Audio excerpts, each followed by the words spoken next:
Good evening and welcome to the NDTV Dialogues, a conversation of ideas. And who better to discuss ideas with than a man of both politics and letters. Two-term MP and prolific author Shashi Tharoor joins us in studio with a young audience. Thanks so much, Dr. Tharoor, on his new book, Why I Am a Hindu. Shashi, an interesting title and interesting timing. Tell us about it. Why? Well, the title is quite simply that, after years of being trolled by certain kinds of people who accuse me of being anti-Hindu, I said these are people who have no idea my beliefs, my values, my upbringing. Maybe it's time I set the record straight. It's not just that I'm not anti-Hindu, I am a Hindu, and I should talk about it.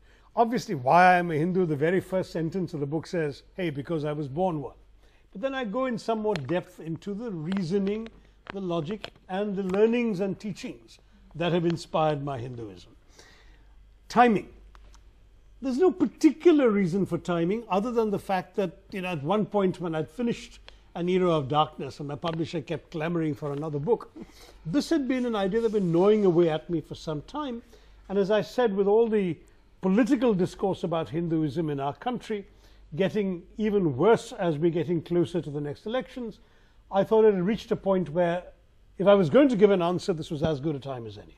But of course, I asked about the timing because it also coincides with what seems to be a Congress transition as well. We've seen a Congress President Rahul Gandhi visiting many temples in Gujarat.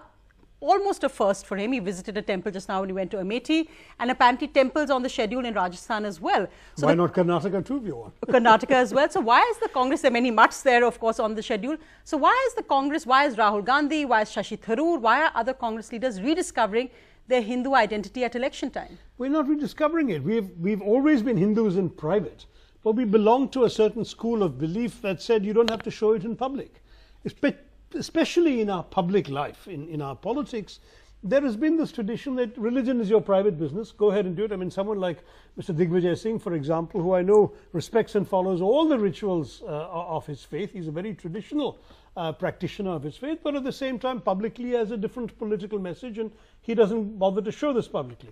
This is the kind of thing we've seen in the Congress party throughout.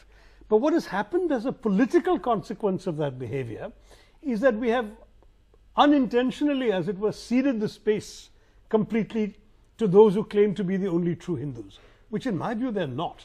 I mean, the kind of Hinduism practiced and extolled by many in the Sangh Parivar is not in any way reflective of the tenets and teachings and precepts and values of Hinduism. And yet they're saying we're the only Hindus, these guys are pseudo-seculars and all this sort of nonsense. Secularism doesn't say that you should be anti-Hindu or anti-any religion. In the Indian context, secularism really just means pluralism. That is, that you respect all faiths, but the government doesn't privilege any one of them. So we as Hindus said, why should we suddenly surrender our Hinduism to others? But let's now just admit publicly what we have been doing privately. No, but why I'll ask you again on that, Shashi, is because the coincidence that this is all coming around election time may be, again, that the Congress seems to be catching on to what the BJP has been doing, as you said, ceded the space, but they're being as cynical as well in using religion for a certain electoral gain.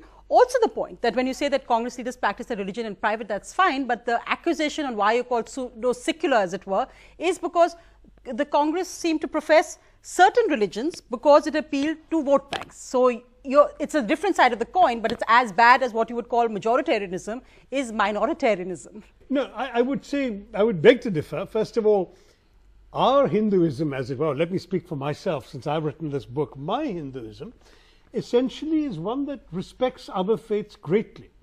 You see, Swami Vivekananda really put it best. Way back in 1893 in his famous speech in Chicago to the World Parliament of Religions, where he spoke about Hinduism for an international audience and explained what it was, he said, ours is a faith that has taught the world not just tolerance, but acceptance. And I find that incredibly powerful as an idea, because tolerance, which is what everyone says, oh, we must be tolerant, is actually a very patronizing idea, right? Tolerance says, I have the truth, you are in error, but I will magnanimously indulge you in your right to be wrong. Whereas acceptance says, I believe I have the truth, you believe you have the truth, I will respect your truth, please respect my truth. Now that is the kind of Hinduism that Swami Vivekananda preached, and that's a Hinduism in which I was brought up, and most Hindus in this country were brought up. We were never brought up to believe, as unfortunately members the Sanghivadis do, that Hinduism is the best faith and that everyone else should be hit on the head. That's not our belief. On the contrary, Swami Vivekananda explicitly has pointed out that there are so many different paths to the divine, so many different paths to the truth. Our scriptures, we don't even have one single holy book, we have multiple holy books. But are you Because raising the our idea is question always, on whether the Congress favored one religion over another? no, so the Congress's attitude was all religions are equally valid to their believers. So if you wish to follow a different kind of worship from me, it was not my place to judge it. In any case, Hinduism says seek the truth within. Seek within yourself. You're finding your own way of worship, your own way of belief. I respect that. You know, in my own constituency, as a Congress politician now, having won 2 elections, I go to mosques, I go to temples, I go to churches. If there was a synagogue in my constituency, I'd go there too. Because ultimately, it is a way of showing respect for the beliefs of others. It is not by any way being less Hindu to respect a Muslim worshipper at his mosque on Eid. It is a way of saying, I respect you for who you are. It's not my belief. In fact, let me just open this up to young students as well. Arjun has a question. Go ahead, Arjun. Go ahead. You covered in your book Why I'm a Hindu that I read the summary. I haven't been through the exact text, but the gist of it is that you delved into more of the origins and the fact-finding truth of Hinduism and not the today's perhaps construed version that is covered. So what I want to ask you is that do you believe that this fundamentalism can corrode our democratic institution to such an extent that it actually becomes unstable? And B, do you believe that, you know, that Hindutva is actually overpowering Hinduism as a religion altogether? So actually, I do both. The first half of the book, more or less, slightly less than half, is, as you said, it's my searching into the Hinduism that I knew, that I grew up with, that I read and understood, and that I was taught. And so it's everything. It's a summary of the faith as I understand it, its practices, including some that I question, some of the doctrines. And I'm not a fan of the caste system, so I question that. We've got all of this. And then I go into the doctrine of Hindutva. And I do it by and large in the words of its practitioners and exponents. I'm not there to attack them at this stage. I'm just quoting what they believe.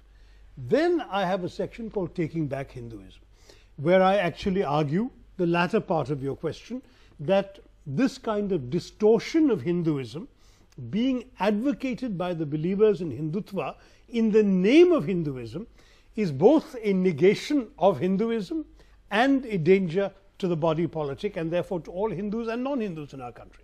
So the argument is essentially both an argument about religion and an argument about the practice or interpretation of religion as it impinges upon our political life in this country. So it takes the entire span.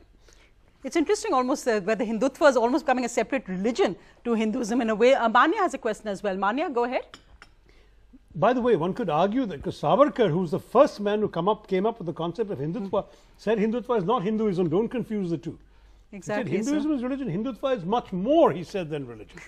So it's a different argument. So Hinduism is considered a secular religion, but the way nowadays it is being practiced, like cow vigilantes, mob lynching, and burning down schools just because students performed a song from Padmavat. So isn't the religion becoming threat not only to other religions but Hinduism itself? Yeah, I mean, in fact, there's a line in your book where you say, let sleeping dogmas lie. And you point to the fact also about this whole reinterpretation of history through a Hindutva eye, the dangers of that. Linked to that question, what's going on with Padmavat? Go ahead, Dr. No, so, I mean, first of all, on what you're saying, I mean, there's absolutely no question that the Hinduism of the mob lynchers, the people who've actually gone and killed others because of what they're eating or how they're worshipping or the faith they belong to or what they're doing professionally, those are, to my mind, not Hindus at all. I mean, to my mind, they've not even understood the first thing about Hinduism, the basics. We speak about quote-unquote Hindu fundamentalism. Hinduism arguably is a religion without fundamentals because it has such a wide range of choices of ways of worship and ways in which you can seek the divine. But having said that, there are some things that are simply not acceptable. Ahimsa is basic. Satya is basic. You cannot betray Satya and Ahimsa and call yourself a Hindu. But that's what these people are doing. So to my mind, there are some real questions to be asked about their view of Hinduism, which is really not the Hinduism of the faith. It is the Hinduism in the way in which a football hooligan celebrates his team. You know, my team is better than your team. That kind of hooliganism is what these people have reduced. Like an India versus Pakistan match in a sense. Exactly. It's coming down to that, and that certainly is not what a Hindu like me considers to be representative of my faith. So they, to my mind, are actually not at all acceptably Hindu in their behavior. But on Sonia's question about the way in which history is being used, see, part of the problem with the Hindutva brigade, I'm sorry to say, is that their notion is profoundly inferiority complex based. That is, they see Hindus and Hindutvas having been invaded, oppressed, defeated, humiliated for 1,000 years, and from their point of view, this is now a chance to hit back and assert themselves. That's a very un-Hindu way of looking at, first of all, at our history and at the past, but also, as a Hindu, I don't want to be in some sort of oppressed, humiliated, inferior species. I consider myself a belonger to a very self-confident faith, one that has been very resilient throughout history. So many different reform movements have come up. Hinduism has openly embraced them, transformed itself. Buddhism started off as a reform movement in Hinduism. Jainism came that way.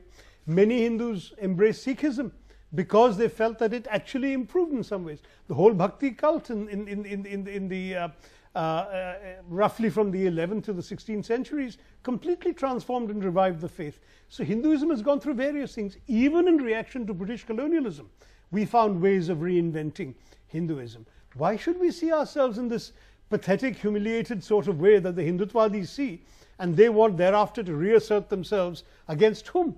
Against the helpless members of their own religion. I think it's pathetic. Condemning Hindu children to ignorance by rewriting history to make Hindu heroes when they lost wars or battles is foolish.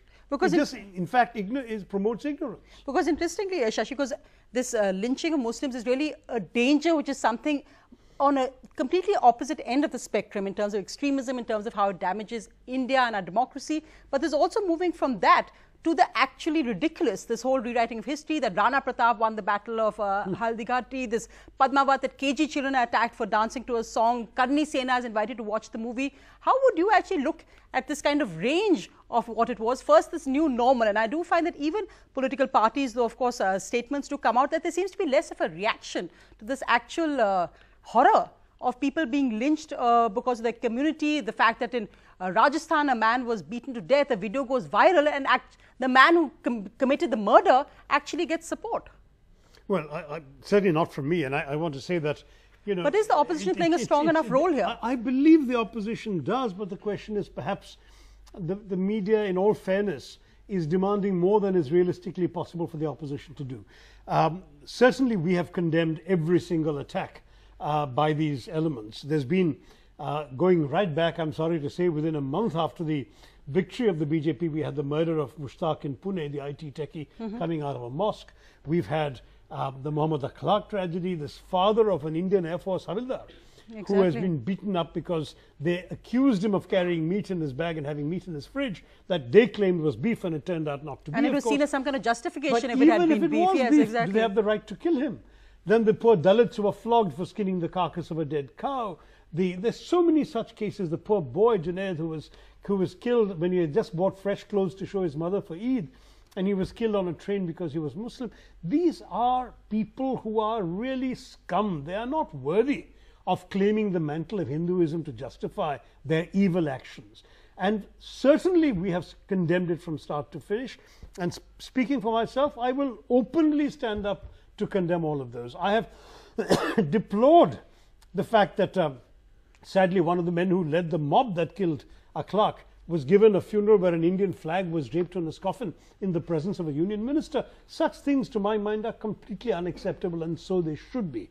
In our country, we have to stand up for an inclusive India. The book talks about an inclusive Hinduism, but the political counterpart of that is an inclusive Indianism. I have said in the book, you know, people tell us to say, "Garv se kaho ki hum Hindu hain." But what kind of Hindu are you talking about? If it's the kind of Hindu that does those things, I cannot say that with pride. If it's the kind of Hindu who embraces others, shows them respect, and moves forward to the greater glory of this country, yes, of course we can say that. But one can also proudly say, "Garv se kaho ki hum Indian hain."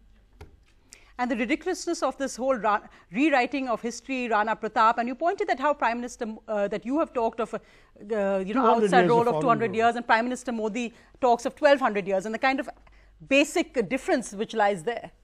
There is a fundamental difference there, because to my mind, in the way in which the Hindutvavadis have made Muslim Indians, particularly their enemies, it's a denial and a negation of the basic facts of history.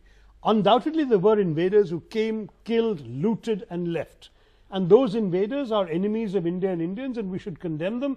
And you can name Ghori and Ghazni and Nadir Shah and Timur, all of those. Their victims, by the way, included Muslim Indians as well as Hindu Indians. But then you cannot in the same breath completely include those Muslims who came and stayed, assimilated in the soil, married Hindu women, produced children, contributed to this country, whether it was art, architecture, painting, philosophy, ideas. Some of them may well indeed have looted and killed, as did Hindus at that time.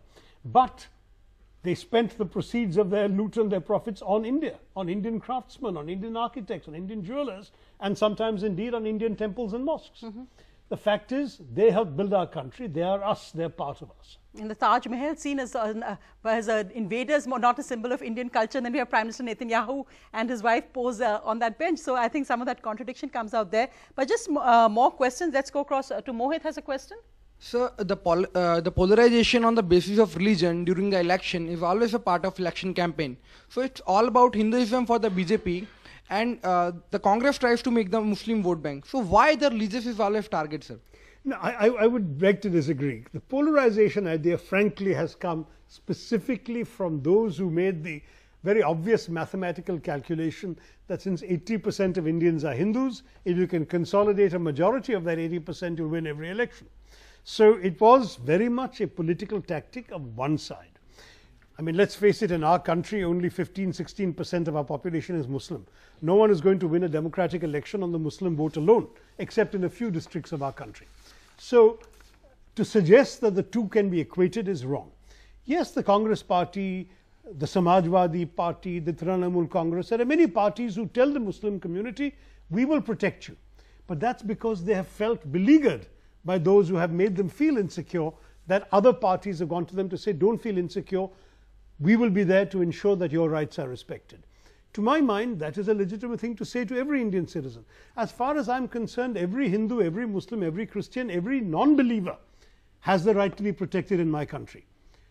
India rests on the principle that all faiths must be respected, but no faith must be privileged. If tomorrow you tell me I am an atheist, I have no faith, will you protect me? I will say yes. Because you have the right to have no faith if you don't want to. That's what our constitution grants us. Why should I privilege a Muslim over a Hindu? I have no reason to do so. But why should I privilege a Hindu over an atheist? I have no reason to do so either. Ours, in that sense, is a truly democratic country where equality of religion also means equality of having no religion if you don't want one. But Shashi, often in elections, perceptions matter as much as facts. And we've seen that, of course, in elections, not just in 2014, but earlier as well. And this perception that the BJP is a Hindu party and the Congress, the Samajwadi party, are Muslim parties. And this whole kind of now, kind of tug of war to perhaps change that perception. For instance, when you condemn Hindutva politics, what about some very extreme statements made by the MIM or the Owaisi brand of politics? Why is it that we feel that we don't see the same kind of similar condemnation when some of their statements, and we've seen this in the Uttar Pradesh campaign as well, that often Muslim candidates of parties say the most shocking things as well. They ask for the Prime Minister's head, there'll be some other kind of bizarre fatwas issued, but the condemnation from, say, the secular parties isn't there at all. Well, I think, honestly, I can't speak for every instance. During elections, we're all busy with our own issues, our own constituencies. But as a politician, if I'm fighting in Trivandrum, am I going to be aware of what Mr. Owaisi may have said in Hyderabad? No, but looking at the Muslim League, say specifically in Kerala as well, now this whole controversy with the PFI, so the same playing out in Kerala in a different way. Muslim League is, in that sense, a secular party, in the sense that though it is the party of a community, it's a yes, of course, of the Muslim community, though they always make sure they have one non-Muslim candidate always. The fact still is that they are not a party that uses extreme language. So it's easier for us to work with them. But there are parties, you mentioned the Popular Front of India and its offshoot, the so-called Social Democratic Party of India. And if they say irresponsible extremist things, we do criticize them and condemn them in Kerala. In different states, there are different parties. I can't answer for every single one of them. But let me say, speaking for myself, that I would be equally condemnatory of excessive language from any religious minority. I have, as a pre-political figure, as a writer or public intellectual or whatever you want to call it, I've been equally condemnatory of excesses of all faiths.